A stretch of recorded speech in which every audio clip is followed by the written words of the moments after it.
ஒண்ணு, யாருக்கெல்லாம் இன்னொரு பிறவி வேண்டாம், எனக்கு தாங்க தோணுது, இன்னொரு பிறவி நமக்கு வேண்டாங்க அப்படின்னு தோணுச்சுன்னா அவர்கள் விரும்ப வேண்டிய தெய்வம் சிவபெருமான் தான்.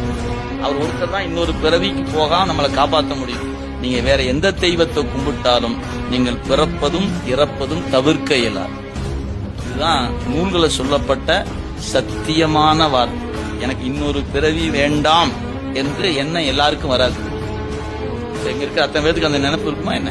நிச்சயமே கிடையாது.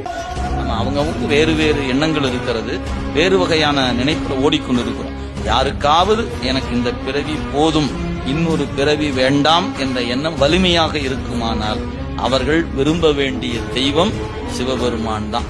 சிவபெருமானை வணங்கினால் பிறவி துன்பம் தீரும். வேற எங்க வணங்கினாலும் பிறவி துன்பம் தீராது. அவரை வணங்கினா மட்டும்தான் பிறவி துன்பம் தீரும்.